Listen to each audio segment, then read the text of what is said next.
m'appelle Paul Rivière et je souffre du Mucklewell syndrome. L'association a été créée en 2006, l'association Mucklewell syndrome.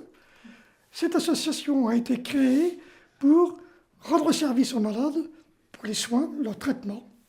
A été créée également pour permettre aux malades entre eux de pouvoir échanger et également d'échanger avec le corps médical pour ces maladies rares qui sont très peu connues, en fin de compte, par le corps médical. Ma maladie a été diagnostiquée relativement tardivement pour moi, parce que c'était à l'âge de 32 ans, après une hospitalisation pendant 15 jours à l'hôpital de Nantes.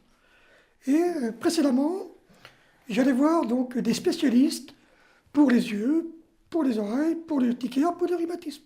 Et personne, aucun des spécialistes n'avait fait le rapprochement entre ces symptômes. Et c'est un interne en médecine qui a fait le rapprochement et qui m'a dit, après 48 heures d'hospitalisation, nous savons ce que vous avez le syndrome de Mucklewell. Mucklewell qui a été découvert en 1962. Donc, et c'est le seul qui a fait le rapprochement. J'étais une bête curieuse puisque à l'hôpital, nous n'étions que 2 diagnostiqués en France et 5 dans le monde. Tous les spécialistes, tous les chefs de service de l'hôpital, donc ophtalmo, ORL, dermato, y compris pour les reins, parce qu'on risquait une amylose. Donc l'amylose commence par les reins. Donc ils sont tous venus me voir, ils ont tous voulu faire leurs examens, donc piqûres, prise de sang, examen ceci, examen de cela. Donc pendant 15 jours, c'était comme ça. Et toute la famille.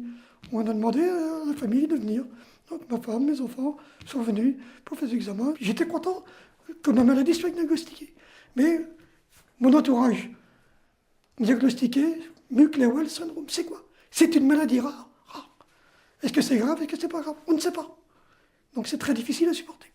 Les répercussions de cette maladie, de ce syndrome, sur ma vie quotidienne, très tôt, ça démarre, puisque dès l'enfance, dès la naissance pratiquement, il y a l'urticaire qui arrive. Pour l'école, quand on ne pouvait pas marcher, eh bien, on m'emmenait à l'école, parce que quand on m'allait à pied, on m'emmenait à l'école à vélo, parce que mes parents n'avaient pas de voiture. Et puis, à l'école, eh bien, on ne pouvait pas marcher. Ce sont des collègues, donc des élèves, qui m'emmenaient faire de la récréation, pour aller aux toilettes, et la récréation se passait dans la classe.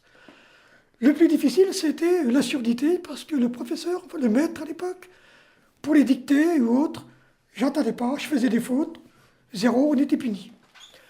Après, au collège, c'était pareil. Ensuite, dans la vie professionnelle, parce que j'ai commencé très tôt à travailler, il y avait des difficultés avec les personnes qui me donnaient des ordres, et difficultés également pour suivre les cours professionnels. Et j'allais travailler, même si je boitais, donc ils me demandaient « Qu'est-ce que vous avez ?» Bah oui, j'ai le rhumatisme, je suis trop vieux. Mais en fin de compte, ce n'était pas du tout le rhumatisme.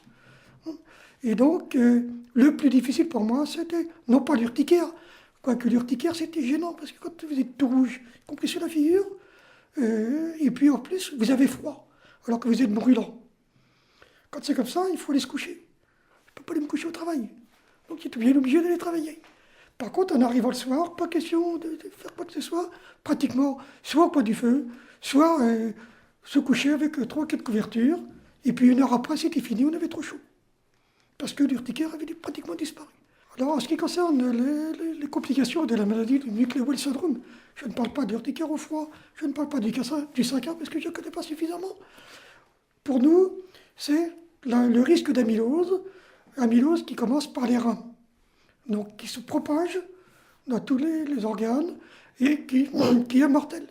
Nous avons, depuis la création de l'association, malheureusement, une malade non soignée qui est décédée à l'âge de 56 ans avec le Mucklewell syndrome. Le deuxième point le plus difficile pour nous, c'est la surdité. Et la surdité, pour les personnes qui ne sont pas soignées, c'est de devenir complètement sourde. La prise en charge du traitement donc, a été faite en partie au moment de l'hospitalisation, donc en 1974, à l'âge de 32 ans, mais uniquement pour les douleurs articulaires. Car il n'y avait pas de traitement pour la conjonctivite, pas de traitement pour l'audition et pas de traitement non plus pour l'urticaire. Il a fallu attendre encore 32 ans pour avoir un traitement efficace. Il y avait d'autres personnes qui s'occupaient des maladies rares dans le cadre du plan maladies rares qui vient d'être renouvelé pour 2010-2014. Et dans ce plan maladies rares, on a découvert qu'il y avait des centres de référence. Centres de référence, ce sont des spécialistes qui sont là pour étudier la maladie et apporter leur aide aux malades. Après, ces centres de référence, qui ne sont pas habilités, qui ne peuvent pas soigner tous les malades de France, donc il y a des centres de compétences qui sont par région. Pratiquement tous les hôpitaux, tous les médecins, les professeurs dans les hôpitaux sont des spécialistes.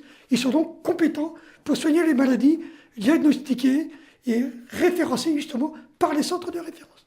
L'industrie pharmaceutique s'engage maintenant dans la recherche des médicaments, la mise au point, l'élaboration des médicaments spécifiques pour les maladies rares.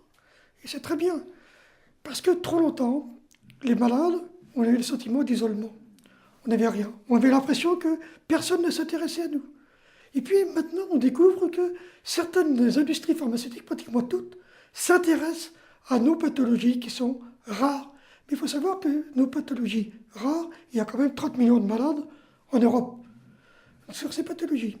Et donc, que l'industrie du médicament s'intéresse à nos pathologies, ça veut donc dire qu'ils vont rechercher non seulement le médicament, mais ils vont également essayer de comprendre quelles sont ces maladies, comment les malades vivent avec ces maladies, comment on peut arriver à améliorer leur sort.